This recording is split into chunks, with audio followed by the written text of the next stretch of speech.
Good evening and welcome to the Invictus Racing League. We're here for the Eco Performance tier and we are at one of the most legendary Grand Prix of them all for round number 8. It's got wonderful yachts in the harbour, casinos on tap and F1 drivers' living accommodations almost everywhere you look. We are obviously talking about the Principality of Monaco for the Monaco Grand Prix. The legendary circuit, which has held 81 Grand Prix to date. The first one way back in 1929 is 3.3 kilometre, 2-mile street circuit, which has remained fairly unchanged from its original layout. One of the very few circuits to have changed layouts. Obviously, it has had slight tweaks to it, like the Nouvelle Chicane, and Rascasse is now a double apex corner rather than a hairpin right, but the general aspect and layout of the circuit is the same. And we are going to go racing tonight for round number 8 in the Invictus Racing League around this infamous circuit. So expect safety cars and expect some close racing. But we are going to have, just quickly load up a few bits here and there. And we're going to have a look. We have 15 drivers tonight. Just going to try and get this sound right. 15 drivers tonight. We've got Nitrogas, Ginger Tiger, Mikey, Clips Kiri, Kent, Matty Rudd, Massive Marshall, Maras, Typhoon O'Stephen, Jack, TM53 Synopsis, Sir Spud, Bruce, Crixic, and Gattuso in tonight. Good evening to you, Renz. Good to see you again. Hope you are well. As you can see, a few drivers going out on the medium compounder tyre. I'll just get rid of that because it's a lot of space taken up for now, whilst everyone's got the out laps on. We have Kent here. We will go through the standings very, very soon. We're going to go on board with Kent as he comes through Rascasse and up towards Anthony Notes. And along the main show go DRS Open, the only DRS zone on the circuit, also the most useless on the calendar. So you head up towards Saint-Devote, use as much curve as you can get away with without interrupting your lap as you then go through up through Beau Rivage and into Massenet, down a couple of gears. Late apex as you want to keep it tight to the wall for Casino Square. Keep it to the right to avoid the bump as you now head down towards Mirabeau. Into the Lowe's hairpin, or otherwise known as the Grand Hotel hairpin, but Lowe's to everyone. The car very sketchy from Kent as he gets a lot of wheel spin there as we head through Portier. Down through the tunnel we go, absolutely flat, 165, 170 miles an hour. You then pick your braking point for the Nouvelle Chicane. Oh, and Kent is out of this qualifying session. He has hit the inside wall of the Nouvelle Chicane. It's not an uncommon feature as Matty Rudd comes through on his flying lap.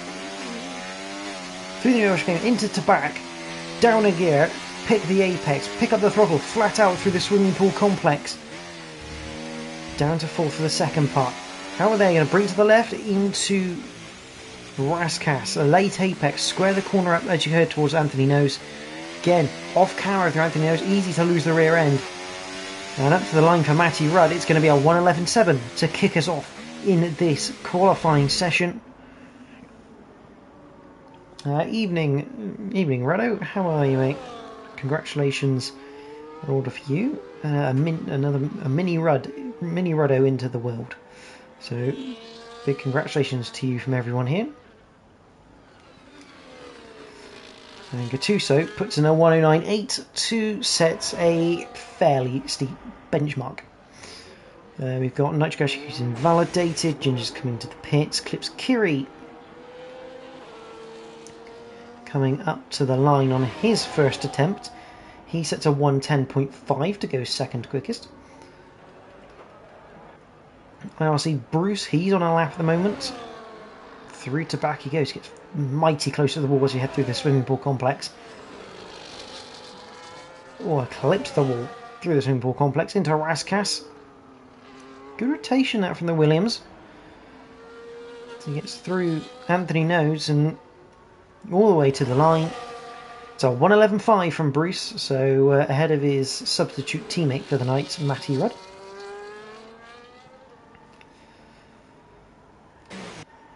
There's a little bit of a quiet spell now as others are on outlaps.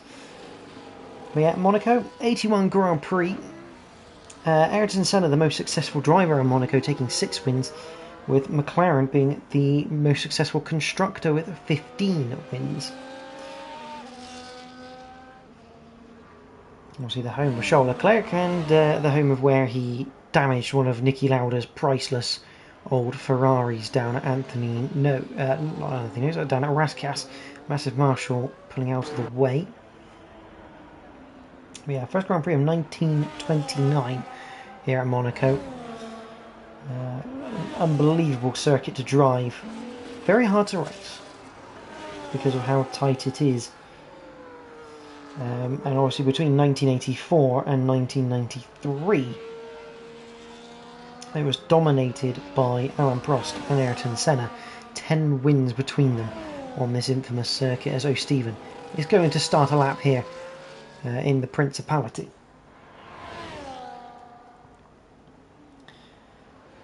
Evening Scotty, how are you? Hope you're well. So we watch the sailboat coming down towards Mirabeau. Keep it nicely tucked in there, try and boot it down to the Lowe's hairpin. And then as you head then towards Portier, very important exit is Portier because it sets you up for the tunnel.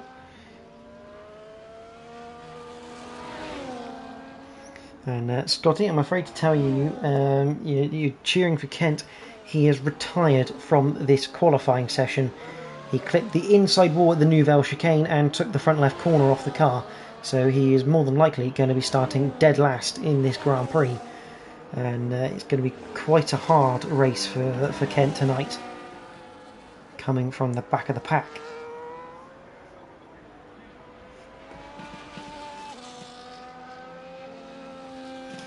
Has been a long time for sure, Scotty. It's good to see you watching the streams as Massive Marshall puts it 8th, O'Stephen in 9th.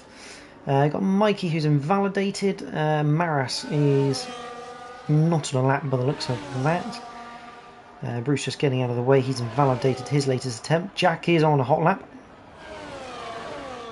using all the curb he can get away with. The championship protagonist. Anthony Nodes. What time can he set? Can he get anywhere near 109.8? He can. He can beat the 109.8 and replace it with a 109.7. So Gattuso, who's been on mighty strong form in qualifying, might have a challenger tonight for that pole position spot. So Massive Marshall goes for another lap, but he's not got a lot of energy left, so maybe not going to be a fantastic lap there. So again, just giving everyone a chance. I don't think it on late form with Gattuso catching them up. And speaking of the championship, let's have a small recap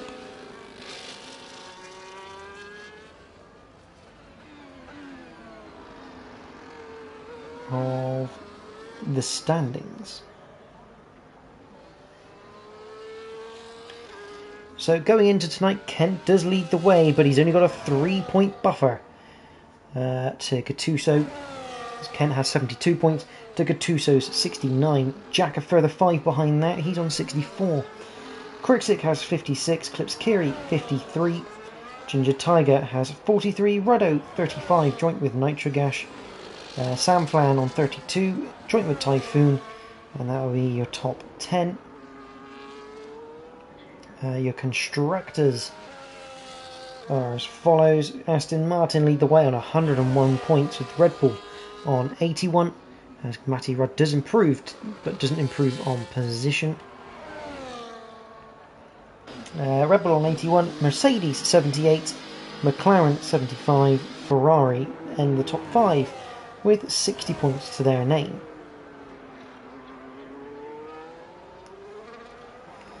Eclipse Kiri has, I've only just noticed, retired. I don't know if that's in...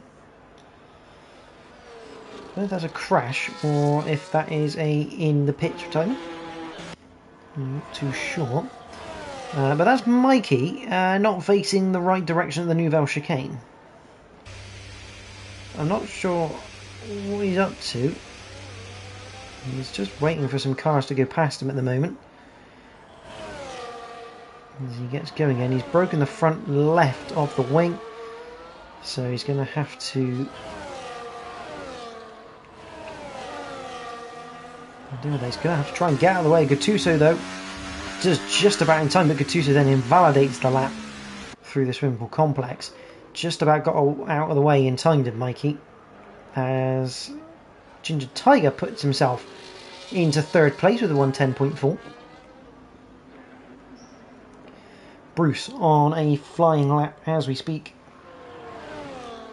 So he comes up through Beau Rivage into Massenet. Great complex of corners, that Massenet into Casino Square.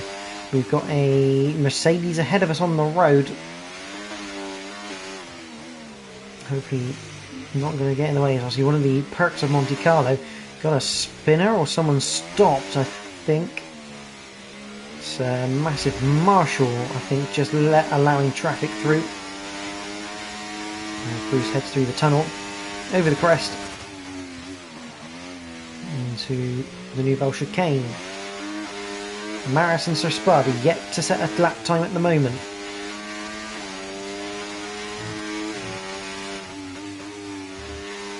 Drops to the third as Bruce through the second part of the swimming pool complex as we head into Rascasse. Just looked a bit deep and then a little bit of oversteer on the exit into Anthony Oaks. A horrible line. Very tight to the inside on the entry to Anthony Oaks. Across the line, does go quicker. Goes 7th place with a 1:11.2. But definitely time left on the table there in those last couple of corners from Bruce. I think a sub 1:11 on the cards for the Williams. Nitrogash coming to the line to complete his latest attempt. And goes 5th quickest, 1:10.569. I think he actually just stays in 5th, but does improve his time. Kriksik on a hot lap as well. We've got Maras on a lap. He needs to make sure he doesn't invalidate this lap. So when he says a valid one, he's going to have a place over Kent. Number 40 Haas Machine. Crosses the line, goes 10th quickest with a 1:11.7. I don't know if we're going to see Sir Spud out and about at the moment. He's not... oh, here he comes. He's just coming out now.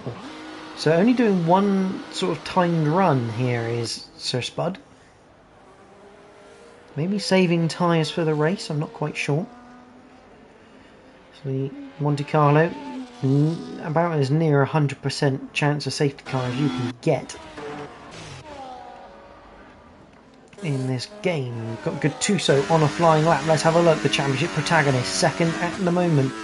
With Kent's qualifying woes, we'll be looking to take big advantage of this for the championship.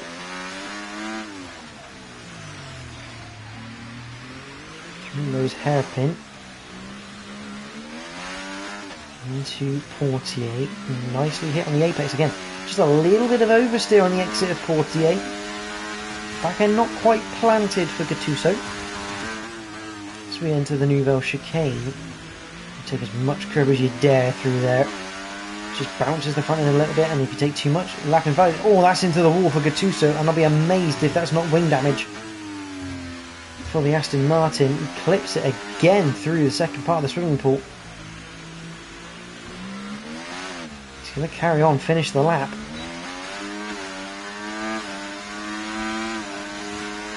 Across the line, a 1:09.419. Must not have damaged that front wing. Still intact by the looks of it. Oh no, it's not. It does have an end plate missing. So incredible driving from Gattuso. He's definitely lost some time in that last sector. Maybe something Jack can sort of exploit on his lap, as we've got Typhoon on a lap. Matty Rudd has just started the lap. Sir Spud is also on a lap, but Typhoon will be the next one to cross the line to set a time.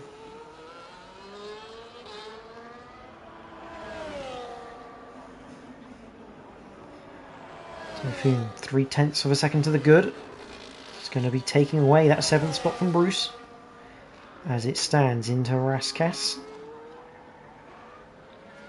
Mr. Mind Driver, it's had a bit of a topsy-turvy sort of season. As Typhoon, he showed great pace, but 7th place is his for now. We've got Matty Rudd, we've also got Sir Spud. Who's the DRS? What can he set? His first competitive lap time puts him 12th at the moment, or 1:11.994. Just ahead of Mikey Matty Rudd. Just coming from the swimming pool complex into Raskas himself, the number 28 Williams driver. I think Gattuso's gone round again to do another lap, even with a broken front wing. Matty Rudd crosses the line, fails to improve, but he will have time. Actually, I say he fails to improve. He did actually save some battery at the end, so he's obviously abandoned one lap, gone again for the next. I think Gattuso is on another flying lap. I'm not quite sure why, because that front wing's not going to help him. Mikey, he's on a flying lap. Oh, Stephen is on a flying lap. Jack has just started. Oh, Stephen getting out of the way, I think. Who's that he's got out of the way of? Massive Marshall, who isn't yet on a lap.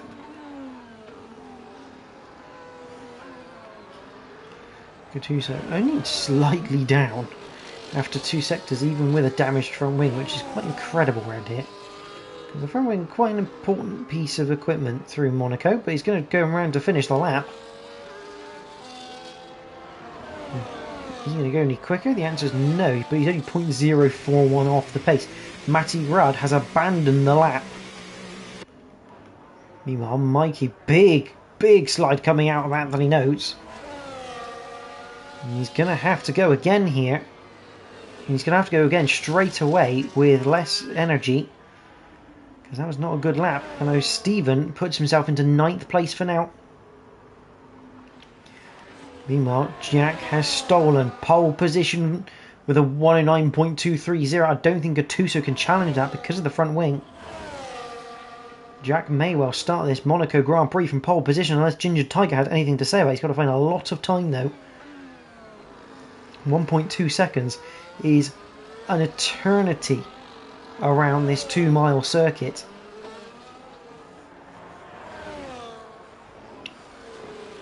Flying through the swimming pool complex.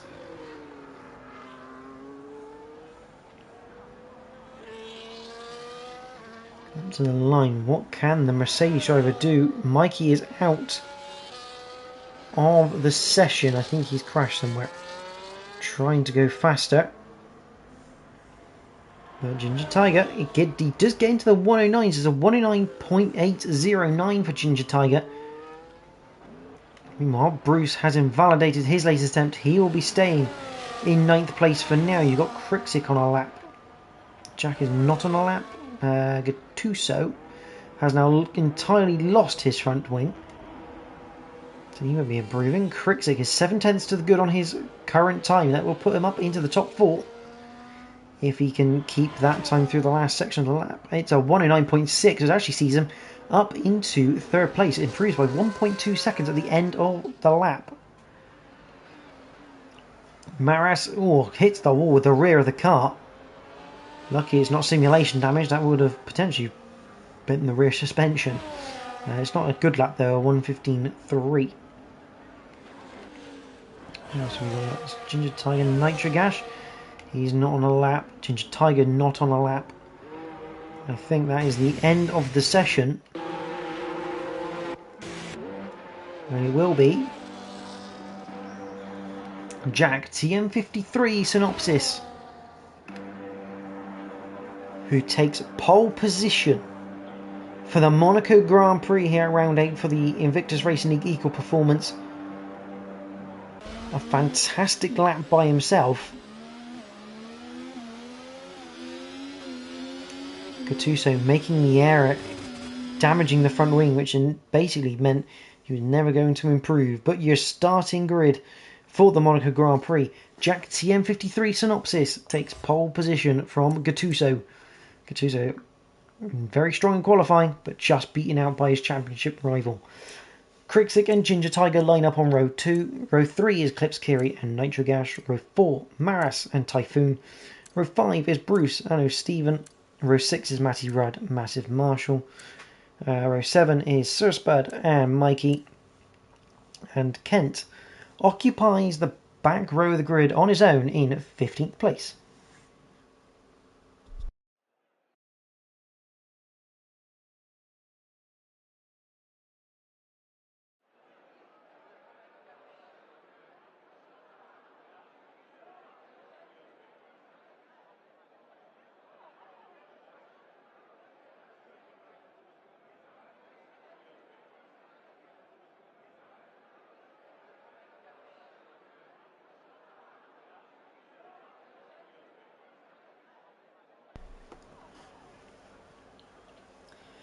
Yeah, it was a very good lap from Jack TM53 tonight.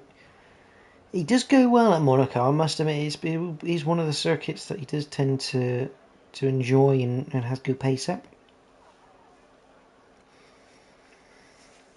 But the start of this race is going to be crucial for the front two. Because whoever leaves Sandoval first takes control of this whole race. We know how difficult it is to overtake here at Monaco.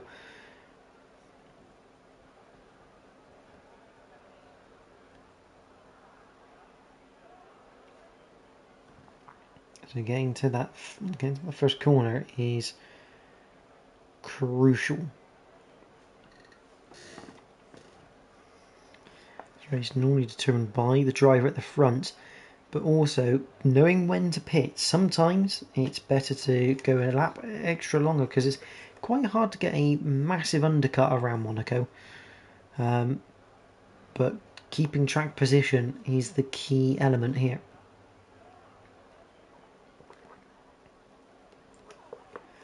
You can be on really worn tyres, but as long as you're in front, you control that battle. Rumour has it there is meant to be some rain later. Well, I wonder if we can have a weather minion out in the field confirm that for us.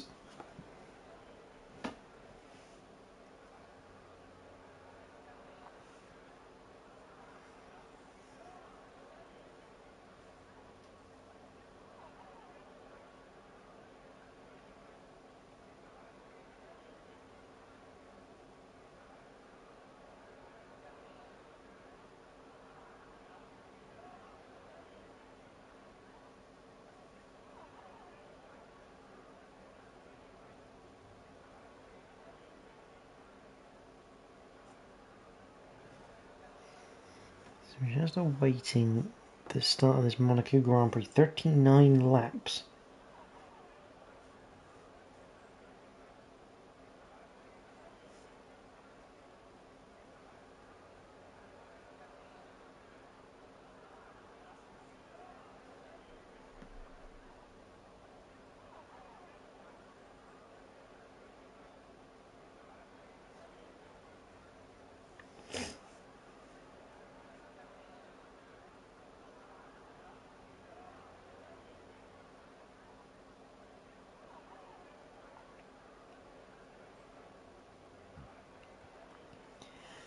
Now, the old engineer in the F1 games, Jeff, would say no heroics into Sandoval.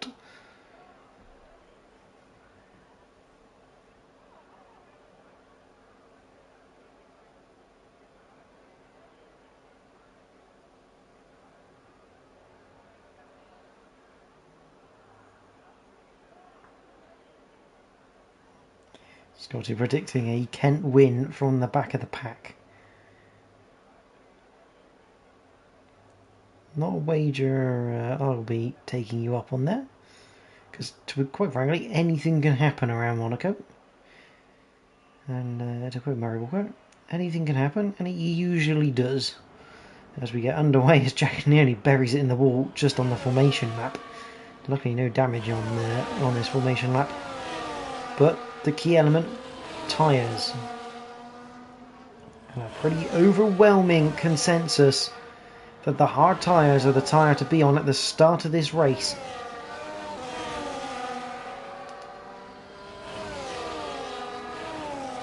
Only 3 drivers opting to be different.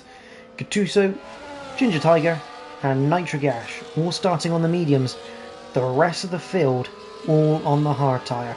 So the Haas of, I believe, Clips Kiri getting all out of shape out of Mirabeau.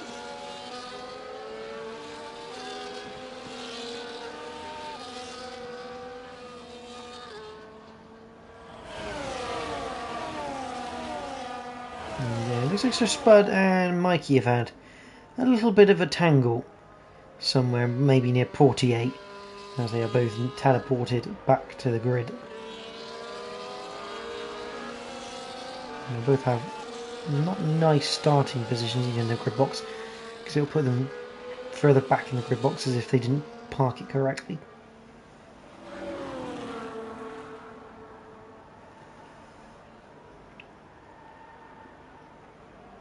Jack and Gattuso have also had the same.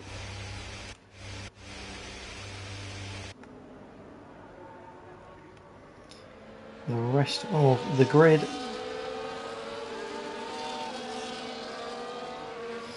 all coming to the starting grid.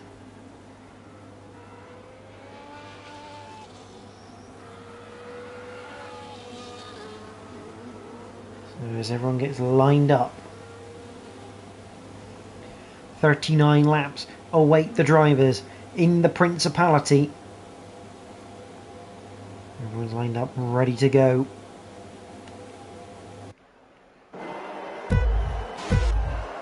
Great camera angle. We have the 5 red lights, and we are racing at Monaco. Who's going to have the best getaway? It looks like it's Gattuso. I still can't get a good angle. Here we go. Oh, contact between Jack and Crixit. Crixit is round. We have a roadblock. I'm not really sure what happened, and we have a virtual safety car to start this race. Looks like Jack has got going again. Oh, a bit of a scrum away, but it looks like there's damage there. Crixit, 10-second penalty from the game for a severe collision with Jack. But virtual safety car starts off this Monaco Grand Prix. It looks like Gattuso got a launch. Unfortunately, I never got a good camera angle at the start there. But Gattuso leads the way. Got the launch off against Jack, obviously with the softer compounded tyre. Ginger Tiger is second. I don't know what's going on here, but Typhoon and Nitric Ash swapping places under safety car. Not normally what you do. Nitric Ash stopping on circuit? Not really sure what's going on there, but Nitric Ash... So Typhoon is now third. Nitric Ash is fourth. Jack down to fifth, but he does have wing damage now after that early collision. Matty Rudd is up to sixth.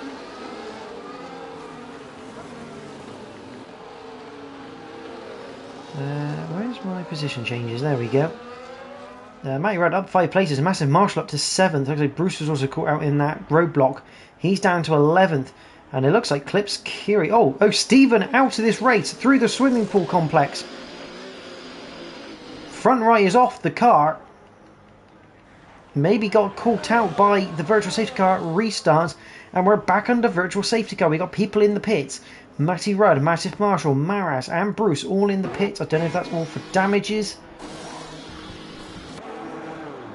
Yeah, damage for Matty Rudd. And that's going to hold up Bruce in the pits under this virtual safety car.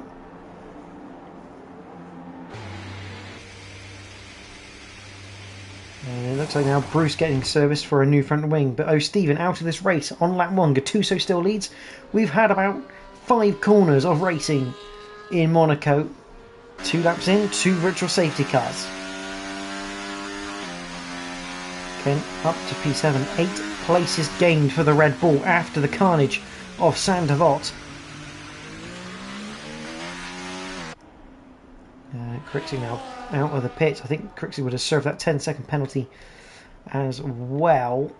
Yeah, he has served that one. So everyone who did pit onto the medium compounded tyre. Question is who's going to get the launch on this second restart from virtual safety car. We are back underway. DRS enabled, even though it is the most useless DRS on the calendar. Typhoon has Nitro behind as we head into Anthony Nose. Down the main straight for the third time. Can we get a lap of action in? Let's find out. But those at the back will be wanting a safety car now to get back into this race. Something that is not unheard of. And you can see all the cars getting fast as laps because they've been launched at a earlier part of the laps. They've had more of the lap flat out. But Typhoon into Mirabeau has Nitro all over him. Gap at the front, 4.4 seconds, so we don't need to focus on that right now.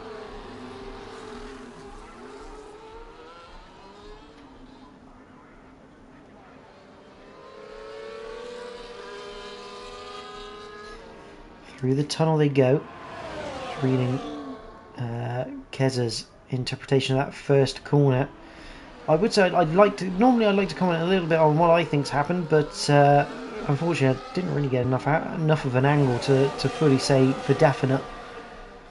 Could be a number of things going on, but we have Typhoon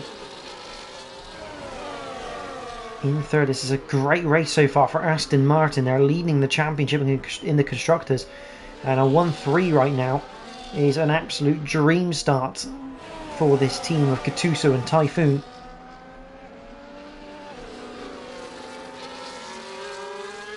So Stephen unhappy with that early retirement. Unfortunately, racing occurred and accidents around Monaco absolutely inevitable.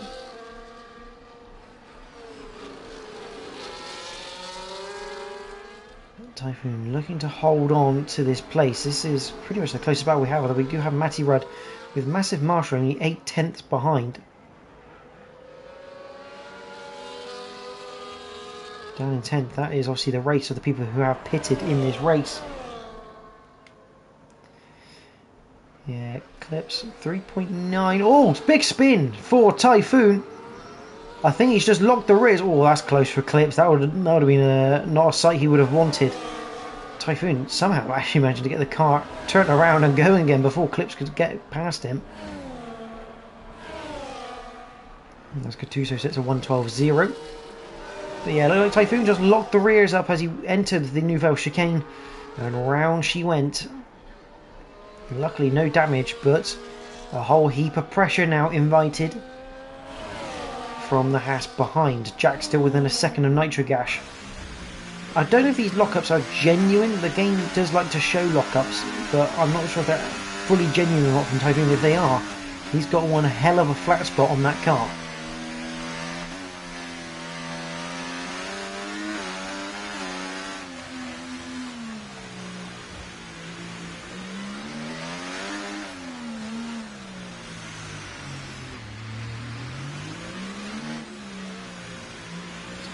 With the Haas behind.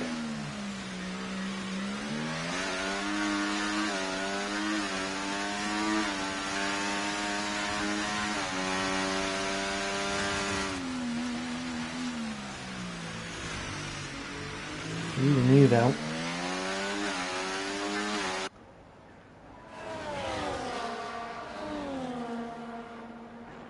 Typhoon Jack 7/10 behind, so he is keeping up with Nitro Gash, so that damage not causing him too much issues.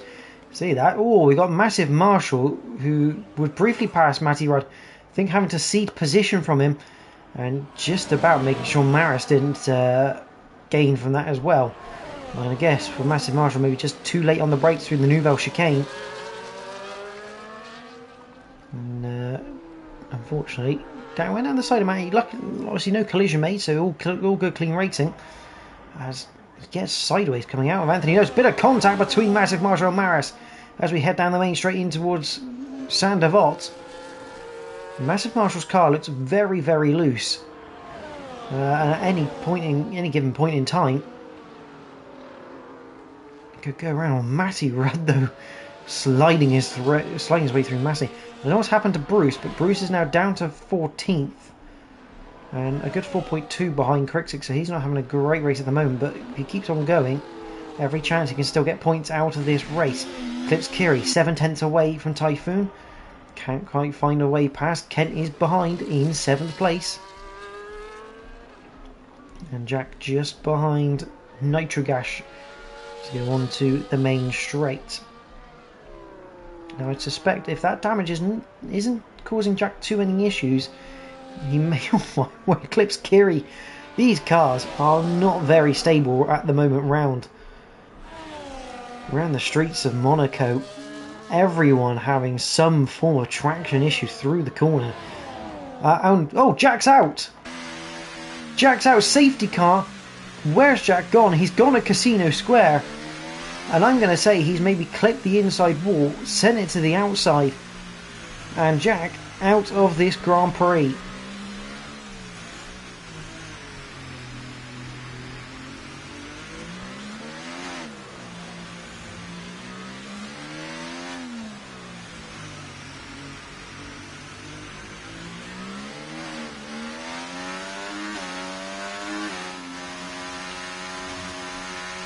Wow. Big news for the championship. The man in 3rd place is out of the Grand Prix at Casino Square. Lap number 7.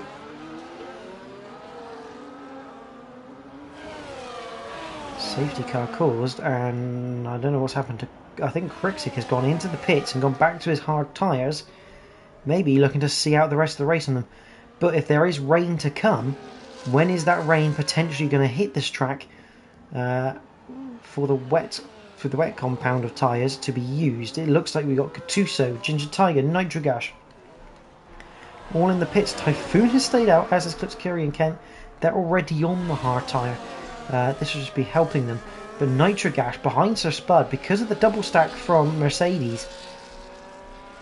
Well, I say double stack, it wouldn't have really double stacked, to be honest. They should have had enough time to get in and out. But because of the position of track that Nitrogash had, he's now lost out on track position to those ahead of him.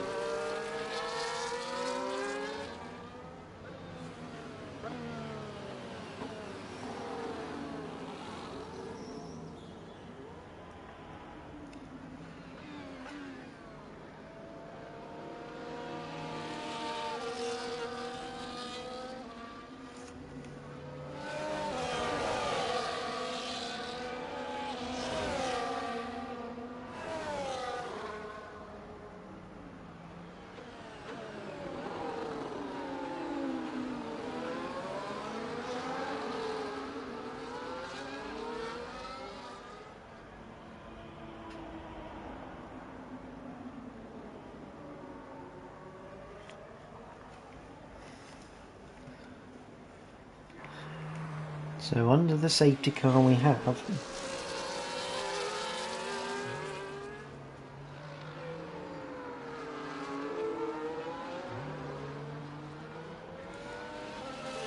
Krixik back on the hards.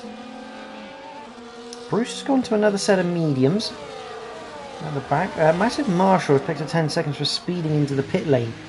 He's coming down the pit lane to get another new set of boots.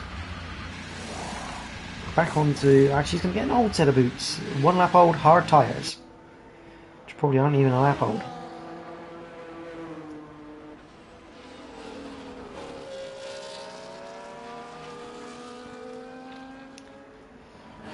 Whilst this is going on, I'm going to invite Jack to the party. He may not join, but just in case.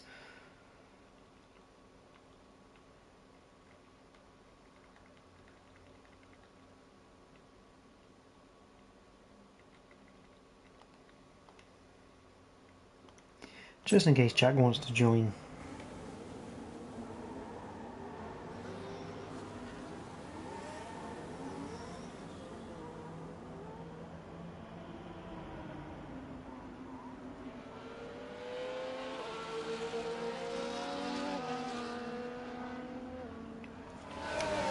Join me for the rest of this race.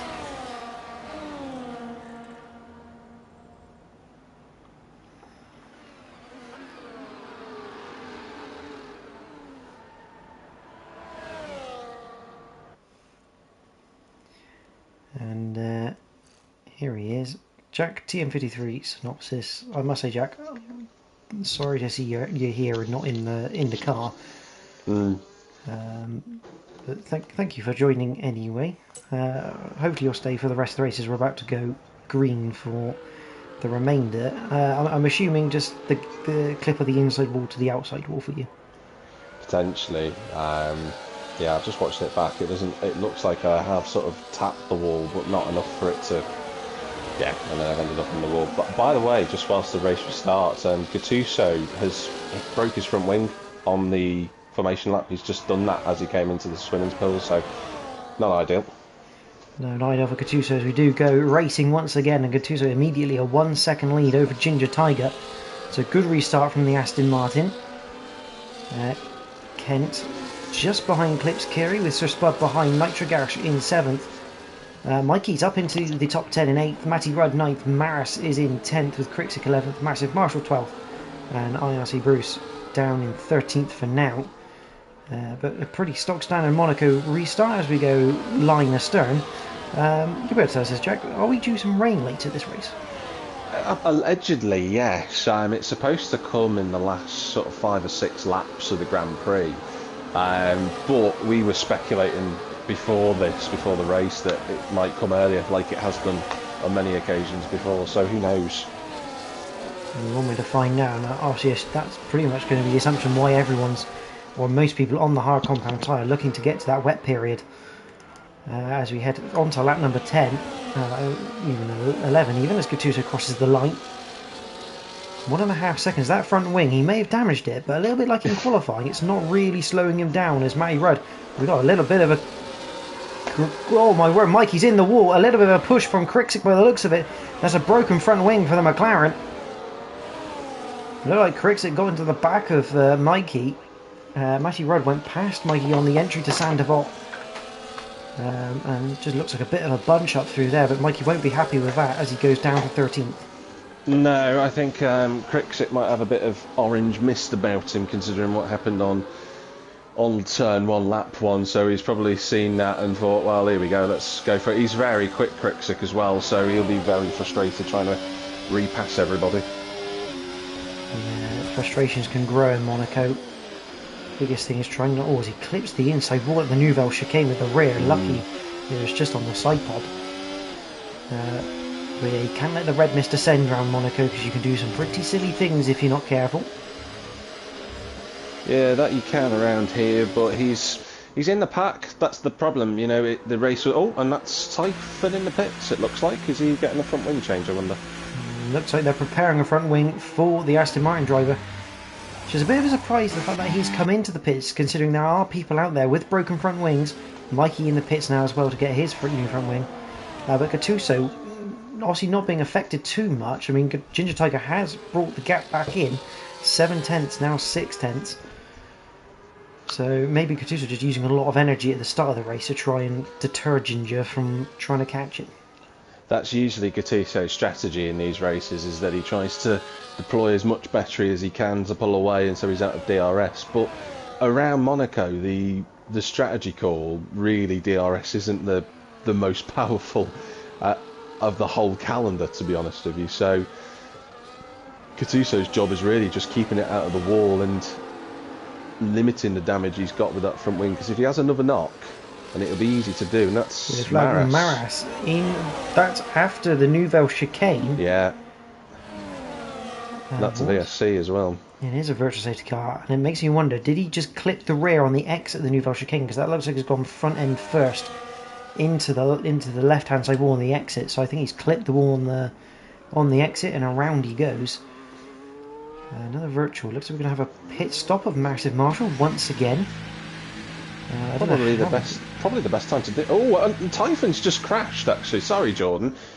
I've seen this with Typhon a few times, and he reset to track. Yeah, I noticed a few times this season he's had a lot of rearward brake bias, and he was braking just for tobacco, just to get his delta down, and he's just spun before he even got there. So he was struggling when he was running in third with me and Nitro behind him. He was just taking it easy, but I can kind of understand why if he's got that many issues going on. I was going to say, he seems to be locking the rears quite a lot, which is normally an indication that you're coming down the box far too quickly for the axle to handle. So maybe just dropping the gears far too quickly. I have got Ruddo asking what happened on lap 1. Now, obviously, that's up to your discretion if you want to disclose that information or not. But from my perspective, it was 2 into 1, didn't really go, and we were side by side, and that was it really. As we go back green flag racing, we were side by side. I don't think either of us were probably less entitled to the corner than the other, and we just both went in at the same time, and that was it. But you know, frustrating for both of us because you end up both suffering as a result. Absolutely, a bit of a sounds a bit like a racing incident, sort of lap 1, turn 1 racing at Monaco, as it usually does happen, even that in real life. But we've got Kent, who's all over the back of Clips Kiri, coming up towards Mastonate. Oh, Clips getting sideways, clips the wall. Oh, and clips the wall again. Drivers really struggling with the rear of the cars around here tonight. I'm not really sure why, because normally you run really high downforce. I know it's a street circuit, but the really high downforce helps the rear end stick to the floor. But maybe some of the drivers risking it with slightly less downforce tonight to try and get a bit of extra straight line speed. To be honest, Jordan, I think some of the drivers are running a bit more of a risky strategy with the off-throttle differential, which seems to be making the biggest difference. I know that I was running slightly higher, which is why I wasn't oversteering as much as those around me at the time. So I think that's what's happened. But one thing just to deviate from slightly, because obviously Clips has got a queue of hard tyre drivers behind him. So Spud sat in the top 5 at the moment, and this is the type of race where he's the type of driver who'll keep it hopefully on track. Oh, Clips Kiri absolutely brawled sideways coming out of Anthony Nose. Down towards Sandoval, he's going to have the inside line, but it's not going to matter because Kent just drives on by up into the podium places from the back of the grid, 15th to 3rd so far. And I said at the start, like Murray Walker says, anything can happen, and it usually does. And Kent now up into the podium, and it only takes one more safety car, and he'll be up right on the leaders. Yeah, I think Gattuso's heart will have sank into his boots after seeing Kent move into 3rd, considering he must have been thinking for championships, Kent starting in 15th, that's a great opportunity for him to go off and get maximum points, which he could still do, of course, but Kent being in 3rd, he's not going to... I don't think he'd overhaul him in the championship, will he? I think they might be level on points. Depends on fastest lap. Oh, good. Because I think it's 3 points difference between 1st and 2nd, isn't it? 17 to 14, which is the difference in the championship. So then it comes down to fastest lap. Oh, then that would make complete sense. Just having a quick look through, and it is Gattuso who has got that fastest lap as well. So yeah, it's looking good for him. And Kent will be driving away from Clips because Clips does have damage to the front wing of that car. So Spud has picked up 3 seconds worth of penalties, which is not ideal around Monaco. But if it stays green for the remaining 24 laps we have to race, he may well still have a good result out of it. But he's got Nitro Gas behind, and Nitro probably gave up the most important thing around Monaco, as Mikey picked up 3 seconds, which is track position. And I can understand why he's done it. It's a case of he's on the right tyre now, and he will be till the end of the race. I had a quick moment there, George, because Kriksik had a huge barrel of oversteer on the exit of the right-hander Casino, but he's given up that track position. The problem is that whilst he's got that pit stop in hand to play with those around him, he's going to be, if I just have a quick look at the timing, his massive marshal gets a time penalty, he's going to be 14.3 seconds off Gattuso. You know, it's going to get to a point where Gattuso can comfortably make another pit stop if he wants towards the end of the race and Ginger Tiger, and he'll still be in front of the earlier stop in Nitro. Yeah, I'm just watching this battle for 7th. Matty Rudd Kriksik. Matty Rudd getting a little bit out of shape at places, but still keeping the Ferrari behind, and has also dragged Bruce back into this, which earlier on, when Bruce ended up with some front wing damage and miles off the pack, he's now back in the points, and so good persistence from Bruce in the Williams. Just to stick with it, knows what can happen around here. I mean, plenty of times has he sort of had good results around you just from being sensible and staying in the race. But Krixik almost pushing Matti Rudd through Mirabeau.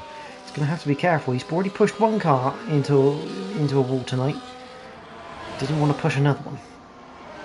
No, I mean, you can tell you know that visibly you can see he's a lot quicker than Matti Rudd at the moment, but I'd argue that that's because Matti Rudd's tyres now, they've done 15 laps, they've not done 15 full racing laps, so the tyre wear's not going to be too bad, but by about lap 10 the medium tyre really does start to fall away here at Monaco. So Krixik, with his shiny 11 lap hard tyres in comparison, he's not going to try and move there, surely, and he didn't. He's pushing as hard as he can, but the problem is as soon as he gets, if he does get past Matti Rudd, he's got a whole queue of cars behind clips. To some degree for Krixik, he's got to be a little bit sensible about this, as he has a look up through Beau Rivage, but nothing doing there, not on the basis is not actually straight up there. Got a yellow flag. Oh, clips. Oh, that's a huge moment, I think, right front off the car even. And that says to me, I mean, he was struggling through Casino Square for traction. That just says to me he's lost traction once again, and this time he's not been so fortunate to catch it. If he's running a lower off throttle, that's exactly what it will do around here. It's because the way that the camber works on that corner and the way that the bumps are simulated in this game, he's going to be a passenger if it goes on him. And I've seen Krixik have that a few times as well. So, yeah, shame for Clips, because he'd run a solid race up until that point. As I'm still on board with Krixik, almost rear-ending Matti Rudd under VSC, which is fascinating. Yes, don't want to be hitting anyone under VSC, but we now have 12 drivers remaining, which means just finishing this race guarantees you points. So, everyone who is out there, if you're listening to the stream, finish this race. Just, even if you have damage, go and get it repaired. Go and finish this race, you'll take some points. We have people in the pits, Kent and Sir Spud. In the pits. Perfect time to pit, because they're going to just feed out. And Massive Marshall's now only just coming through the swimming pool, so with the VSC active, they're going to be in front of him. Kent's already out of the pit, so he's sorted. What about Spud with his broken front wing? He's at the end of the pit lane, so he should be a net eighth, and he's got clear air as well. So and it's just gone green. That's worked out perfectly for them, because you always know that feeling when you're in the pits, you're under a virtual, and you're always just hoping that it just stays virtual until you get out of the pits.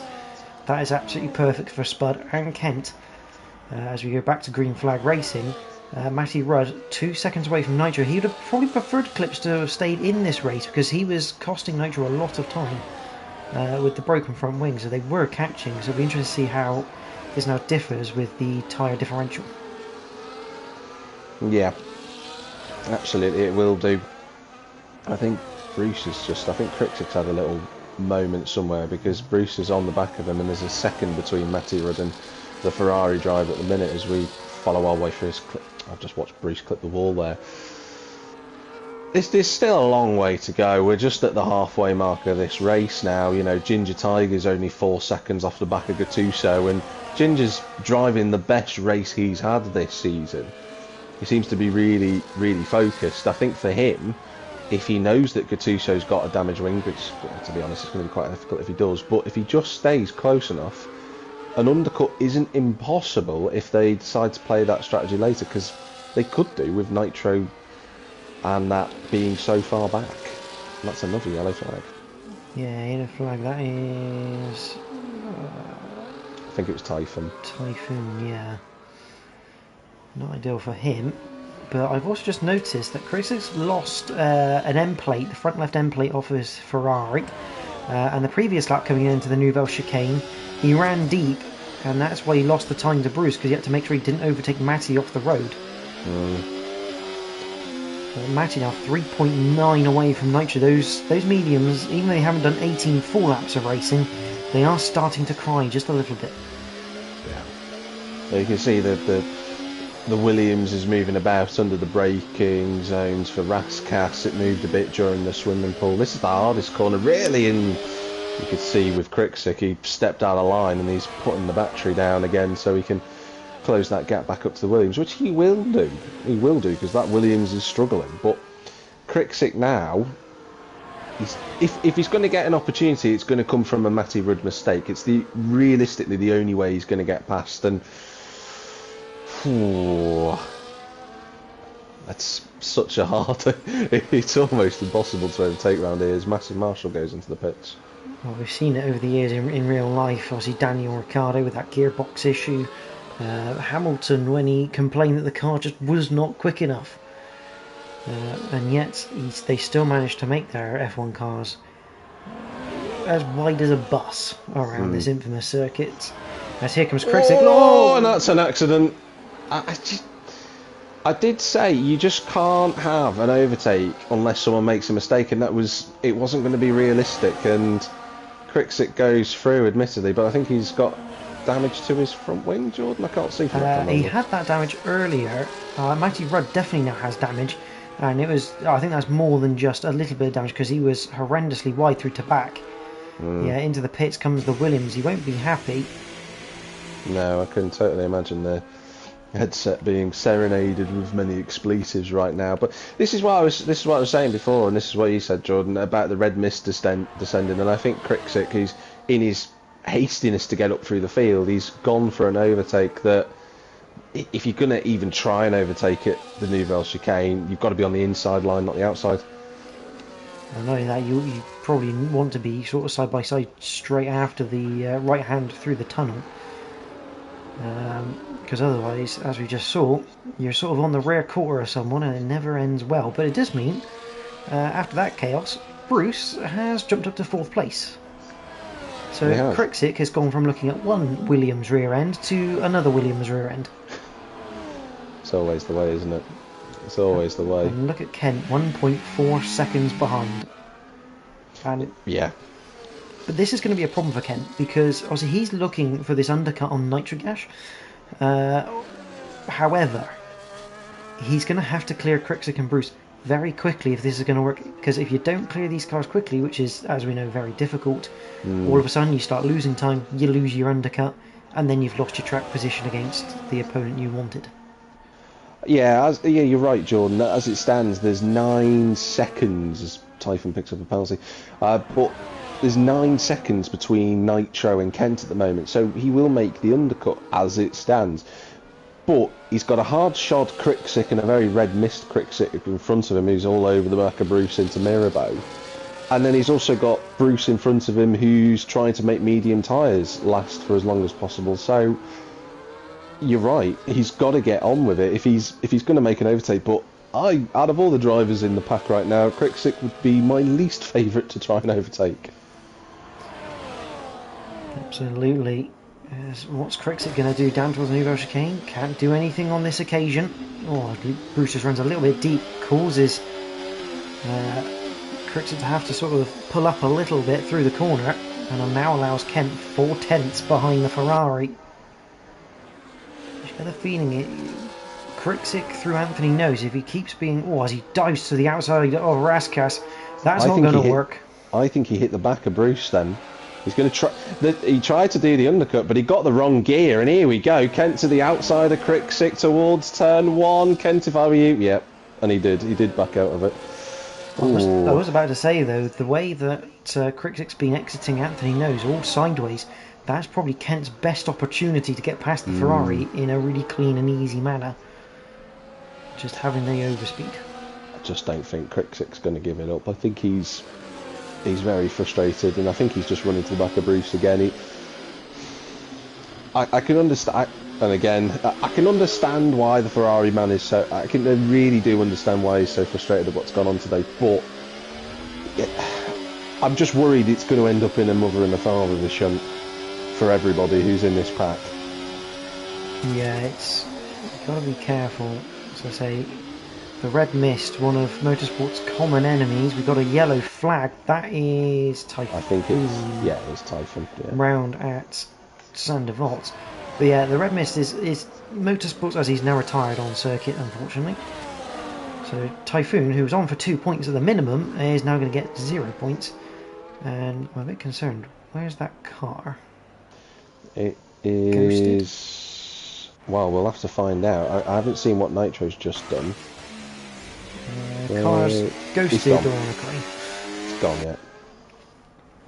Krikzik again trying to make an overtake up the top of Beau Rivage and Massenet, but there's just not enough room to get 2 cars through there, and he might try and do an undercut. He's on the power too early. And those hards, 19 laps on the Ferrari. I mean, even the hards have a point where they're going to start to go off. And we know how artful a defender Bruce is. I mean, both me and you have come up against Bruce's defence systems. Yeah. And he's not an easy man to pass on a normal circuit, let alone a street circuit where all you got to do is plant your car in the middle. A couple of seasons ago, when we raced each other for the race victory here, I found that out to my frustration. I was stuck behind Bruce for the rest of the Grand Prix, so he knows how to keep people behind him at this track. I can also make a point. Sir Spud has only 3 seconds off the back of this group, as now Krikzik gets a time penalty. But if Nitro has to pit again, he's going to be 11 seconds. We're in a crazy scenario here, Jordan, where if Sir Spud can keep it out of the walls, he could be on for a top 4. Kent very close. Yeah, but Sir Spud also has a penalty as well. I think Spud's got 3 seconds. Yes, he does. So again, though, I mean, with this battle going on for 4th at the moment, I mean, I'm sort of looking back at Matty Rudd. Now, he's 19 seconds away, but with this battle going on, it wouldn't surprise me if that comes down very drastically and very quickly as the tyres go off and Bruce continues to annoy the absolutely living days out of Krikzik and now Kent, who is this will be getting beyond frustrating for Kent, who's on fresher tyres and the chance of a podium slipping ever more away. Yeah, the point now of this race is for, you know, if we look at a standard race result, as in if the drivers need to make their pit stops now, the best that Kent is going to be able to achieve is 4th, which is an incredible result, we have to remember, from starting in 15th. But pitting early's arguably harmed his chances of getting a podium here, you know, because of this group that he's stuck behind, and Spud has almost joined the back of it. Matty Rudd, I'll keep an eye on his lap times compared to these 3, Jordan, but, well, I say 3, 4, because Spud's now joined, but I'll keep an eye on and see how quickly he does reduce that gap down to the drivers in front of him. Through Massenet we go for the 27th time of 39. At this point, the drivers are going to be looking up at their lap counters and going, they've still got at least another 13 laps to go here. So a bit of an endurance Monaco. It's a short track, but it feels like the race goes on forever around here. It does, and it to be honest with you, from a viewing perspective, it feels like it's gone unbelievably rapidly whilst watching all the action going on. But from when I was in the race and when I've done the race in a number of previous occasions, it does take its time. Kent, very late on the brakes, and he's hit the back of Krikzik, and he just about got away with that. He just outbraked himself into the chicane there. And now he's got Sir Spud for company. And you got to remember, Sir Spud, he's had a really good season, Sir Spud, this season. Some really good results, and some great pace on display as well, even in his qualifying performances. So he's absolutely here on merit, and he has every right to now challenge these guys. As Krikzik round the outside of Bruce, almost turns into him, I think, but he's got round the outside and he's going to have that move made. Kent is going to follow him through Massenet. Before Massenet, should I say, up through Beau Rivage. So Bruce down to 6th, but he is on 20 lap old medium tyres. Almost waiting for a safety car or virtual here to be able to get into the pits and get out, probably ahead of Matty Rudd. Yeah, we cut to that late, didn't we, with Krikzik, unfortunately, but it did look a little bit messy, and I know that Kriksik's probably got a bit of PTSD from turn 1. So I'm sure, what will Bruce do now, really? You know, if he pits, he's going to end up behind Matty Rudd. If he stays where he is, he'll remain in front of Sir Spud, I imagine, for a while, because Sir Spud won't do anything stupid, but maybe go for fastest lap at this point. I know Mikey and Massive Marshall have pitted for soft, so they're clearly doing that. Yeah, the only thing is you're going to have to make sure if you're going to do that you have your clear air in front. So ideally Bruce would want to be out in front of Matty Rudd, but at this stage I think that's a bit too late. Matty Rudd only 17 behind. One thing to note though, Krixik 12.2 behind Nitrogash, so if Nitrogash has to pit again or ends up, the tyres just aren't going to hang on, Kent, he's in that zone to take advantage of the third place man if he has to make a pit stop. I think the tyres can go to the end though, if I'm being completely honest, because the hard tyres were wearing at about 2-3% a lap, and there you go, there's your proof. So if Gattuso feels like he has to pit, Ginger Tiger goes into the lead. Now, what does Ginger do? Does he stay out? Because all he has to do in theory is block Gattuso. We've seen that Bruce was able to do it for as many laps as he did, and there's only 9 laps to go. It's not out of the realms of impossibility that Ginger could just decide to stay out and block him. I mean, surely if you're Ginger, you do stay out because you've got enough time over Nitrogash here. Nitrogash isn't going to be catching Ginger because they're on similar age tyres. Surely you just stay out, take the risk of the puncture, and if it does happen to go wrong or Gattuso does overtake you, then just come in the pits because he's going to come out ahead of Nitro anyway, I think. Yeah, it's very close, but I imagine with them being teammates. I say that, but Nitrogash is only 3 seconds off of Gattuso after pitting, and I think Nitro was about 7 behind Ginger, so maybe not quite as safe as he would have wanted. Well, the ball is now in Mercedes' court. I mean, Ginger and Nitro will be delighted if they finish first and third here after what's been a chaotic race, and Krixik's just clipped the wall. He's got Kent all over the back of him. Naturally, because Kent's got the softer compounder tyre on compared to the harder white-walled Pirellis that Krixik's running. But the Kent show, will he be happy? I think he'd be happy with 4th, but I think he'll be also frustrated at what could have been, because he in theory could have been in 3rd place. Well, I mean, had he not taken off the front corner of the car in qualifying, he could have well have been fighting for 2nd race win, first. yeah. So if buts and maybes in this world, but you only get one chance. If you take off any wheel, you get no chance. Bruce has just broken a little bit more bodywork on Raskas. He had a really deep moment. It's a really difficult corner to brake for on this game for reasons unbeknownst to me. It seems to be quite inconsistent with the bumps that are there, but he's just knocked another part of his front wing off. So Spud will be probably getting a little bit frustrated himself, stuck behind the Williams, but it's going to be down to him to make a move. Just clipped the wall coming out because he was he's had a few little taps and little knocks as Spud, but it's never been enough to say it's going to break a front wing. It's just grazes, I'd call them. One thing I would point out with Matty Rudd, and it's something that we kind of aren't used to, is he is currently penalty free. That's true. Normally within about 10 laps he's got about 6 seconds worth of penalties from corner cutting. I mean, admittedly there's not really much you can cut around Monaco, but people have found places. Yeah, I think the thing is with the Nouvelle chicane and the swimming pool section and turn 1, those are your 3 corners where if you can cut it, it's actually quite easy to do so. And when Typhon spun earlier in the race when he was running in 3rd place, me and Nitro both got warnings for cutting the chicane, but it was a case of we had nowhere to go because we had to avoid a car in the middle of the road. So even if you have a little slide or something, it can really damage your prospects. Gap to Ginger Tiger at the front is just about to tick under 10 seconds, I think. Yeah, Gattuso's taken 6 seconds out of Ginger. I mean, that is just the difference in rubber. But if Ginger Tiger plays the defence smart, parks it on apexes, makes sure that Gattuso can't get a run using the traction out of the corners, every chance Ginger Tiger can fend off this Aston Martin. Yeah. I'm wondering whether Gattuso's hard tyres, I'm wondering if he was struggling. Oh, there's a yellow flag and Mikey's out. Mikey has retired from this race. Is this going to cause a late safety car? Because we are just about... out of the second of the swim pool chicanes. Amazingly, that's not brought out a safety car or a virtual. They got that cleared up just as Krixik was coming up to it. So very brave marshals, but very efficient all at the same time. Yeah, and they're really quick crane operators around Monaco. If you ever want something done quickly, go to them.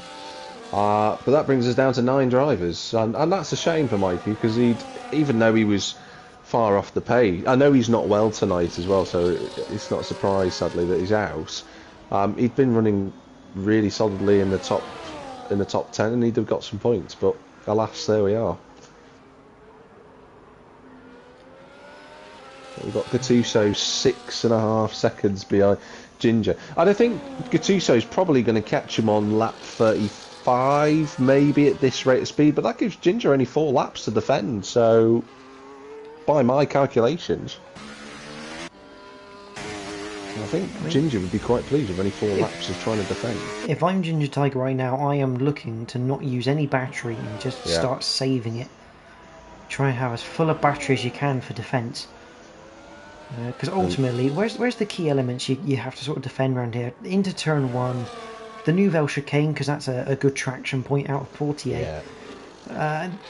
Maybe coming up towards Massenet if you get a slightly bad exit through Saint-Devote.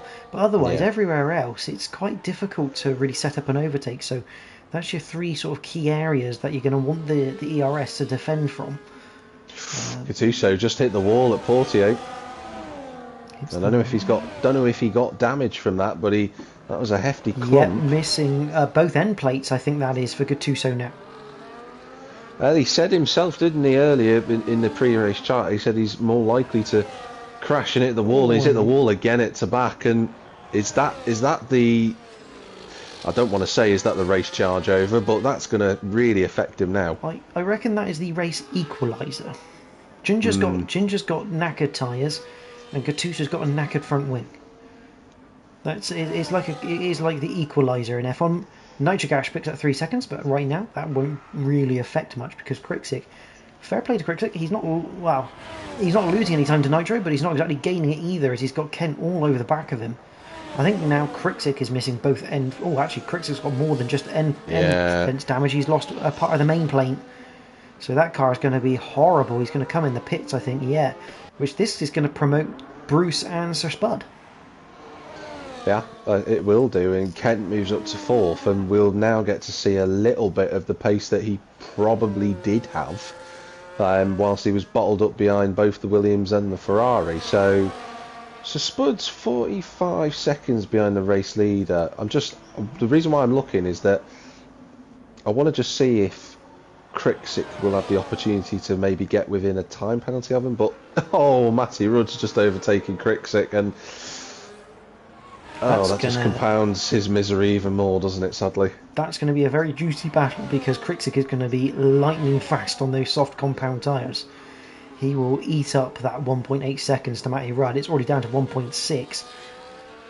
1.5, so we're going to keep an eye on that gap for the moment whilst it comes down. And look at Bruce and Sir Spud. A top 5 at the moment for Bruce. If he can hang on to this 27 lap old medians right now, I mean, it's going to be interesting, like a sort of drive of the day thing, because you have to say Kent 15th to 4th right now, that's a good drive of the day sort of thing, but Bruce to take medium tyres right now, 27 laps, they're going to be 30 laps old by the end of this race. That's a hell of a drive as well. We've got another yellow. It's Krikzik. It was going to happen, wasn't it? I don't know what's happened, but I'm going to guess he's gone for a move and it's not quite worked, and Krikzik now out of this race, but it is pretty much too late for a safety car now, as we are into the final 4 laps. It was the inside of the wall, so he's clearly tried to... I understand, I said it before, I understand why he's been so angry, but it's counted against him in the end, and yeah, DNF for him. I don't even think he's in 90% of the race either, is he, if my calculations are right there, Jordan? Lap 36, so we might be. We do, whilst Jordan has a little look, we do have a fight for the race lead. Gattuso is now within a second of the Mercedes in front of him, but Ginger certainly hasn't taken the advice of our esteemed commentator Jordan here. He doesn't have much battery available to him, and Gattuso does, so it's not impossible. He can keep him behind, he can keep the Aston Martin driver behind him, but he's fighting with one hand as Gattuso just nudges the back of the diffuser there. Krikzik just about inside, 35.1 laps is your 90% mark. So, Crixik will score points for 9th, providing Massive Marshall overtakes him. Here we go. Is this going to be a move? No, he cuts to the inside, looks to the outside line. He's going to have to give that one up. Oh, and he picks up 3 gets seconds. a time penalty. And I think Ginger will protest that, because I think Gattuso went off track to overtake him. I'm not sure. Well, I think that's kind of a given on the basis he took a penalty. I mean, yeah. In all fairness, I think if Gattuso gives up this position, I think there won't be an inquest, and he can probably get that 3 seconds back. But if he doesn't return that position, there's every chance of a penalty coming his way. And that 3 seconds, he may try and get that 3 seconds overturned, but there's more chance of it not being overturned if he doesn't give that position back. Yeah.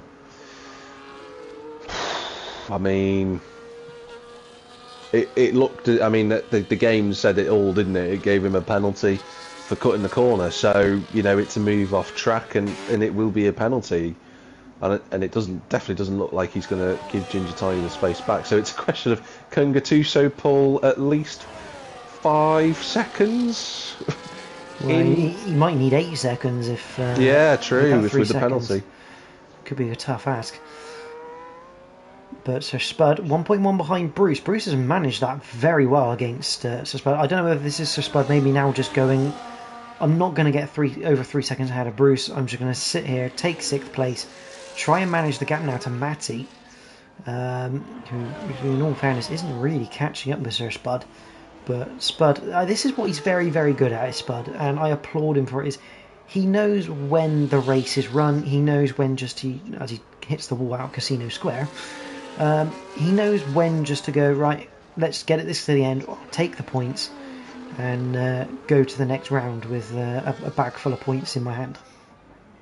Honestly, I know that most people don't really get a chance to. I think. I think we do. Let me just have a.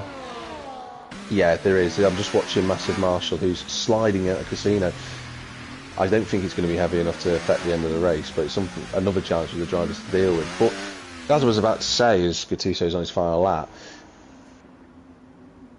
Sir Spud has been my favourite driver this season to watch, because he has been outstanding. His pace has improved, his racecraft has been really smart. There's been a few times this season where he's just identified there's drivers around him who are quicker than him and battling with him, and he's just gone, you know what, I'll watch it, I'll save more time in the race going on. But Jordan, I'll take it to you, mate. Yeah, as we see Gattuso, we haven't seen much of him this race, glimpses here and there as he has little battles as he comes through. Anthony notes he's got no end plates on the wing, but he's going to come through to take the win at Monaco. He takes the jewel of the F1 calendar for now in the provisional race results. Ginger Tiger comes home second, Massive Marshall will come home in 8th, and an absolute perfect example of perseverance and getting to the end, because he can take 8th place points, which might be the biggest haul of points he's taken this season, because it's the first points for him this season, and Racing Bulls. Nitrogash is going to come home for 3rd place, a great result for Mercedes, 2 and 3. That's going to be a massive bonus for them in the championship. Kent, what a drive, 15th to start with, 4th to finish. You can't fault that drive, unfortunately. Stayed out of trouble majority of the time. 4th place for him. And Bruce, again, as I say, is a tight sort of toss-up between Kent and Bruce for driver of the day, because 32 lap-hole medium tyres, Bruce is going to get a top 5 after being miles down after the first couple of laps. But the Williams driver, a top 5 position. Fantastic effort from him. Sir Spud picks up another ruck full of points in 6th place. It's going to help his championship in that mid-pack fight. But Matty Rudd, he's had his moments. He's had battles with a Ferrari, but it's going to be 7th for him. Crixik will take 9th place points, just about finishing within the 90% rule. Kent does get driver of the day from the game, and to be honest, I think if anyone said before the race Kent's going to finish 4th, that would have been quite a tall order. So I think it's deserved. I think, like you say, Jordan, Bruce Lee Harding, however you want to phrase him, with the IRC boys, he's done a great job as well with the medium tyres, and I think that's well worth of a mention. Mikey saying that was dreadful. It certainly is. If you for yourself, unfortunately, Mike. An unfortunate mistake through the swimming pool. Easy to do, though. But the provisional race classification for the Monaco Grand Prix, Gattuso will be your championship leader leaving Monaco, penalty or no penalty. With Ginger Tiger in second. Nitro Gash completes the podium. Mercedes closing in on the constructors. Kent will take fourth with Bruce fifth, Sir Spud sixth, Matty Rudd seventh. Massive Marshall is in eighth. Kriksik will take ninth. DNF and non-scoring drivers, Mikey RK13, Typhoon, Kiri, Maras, Jack TM53 Synopsis, unfortunately he's here to hear that, and O. Stephen, who retired on lap 1 or 2. But yeah, what a race. I mean, as we know, Jack, Monaco always full of, I think the best word is carnage. Yeah, absolutely. Yeah, there always is absolutely crazy races around Monaco, and that's proved it tonight, really, with how the race has gone. You know, we had 15 drivers start and only 8 have finished. So, well, 9 technically, but 8 have crossed the line. But it's been good fun to watch. It's been really good to be involved in commentating and everything with you. I wish I'd been out there. I wish the game hadn't have decided to do what it does. But hey, it happens, and I can boast that 100% 3 times pole no finishes record. So it's always good. Always good to be a record holder, but that's the end of the Monaco Grand Prix, round number 8. We have 4 more races left to go in this season. Next week we head to the Temple of Speed for Monza for the Italian Grand Prix. After that, just a bit of a full-on for your calendars. After that we go to China, around Shanghai. Yas Marina for the Abu Dhabi for the first time ever in, well, really ever. It's a sprint race, which could be quite interesting, that one, especially with the layout. And then the old school ending for a season, Interlagos, the Brazilian, or should I say the Sao Paulo Grand Prix, will round off the calendar. But as I say, next week, the Temple of Speed. If you think Monaco is a bit carnagey, Monza will probably match that, even though the walls are a little bit further away. But for myself and Jack as my guest co-coms mid-race, Jack, obviously thank you for joining us. I know obviously not the best circumstances for you joining us, but we do appreciate you joining in the commentary. Thank you very much. It's been fun to be here despite the circumstances. But from us, thank you all for watching tonight. Join us next week for the Italian Grand Prix. And make sure, if you've enjoyed the stream, make sure you like it. Subscribe to the Invictus Racing League channel and put your notifications on to make sure you don't miss next week's race at Monza. But from us, thank you for watching and enjoy the rest of your week.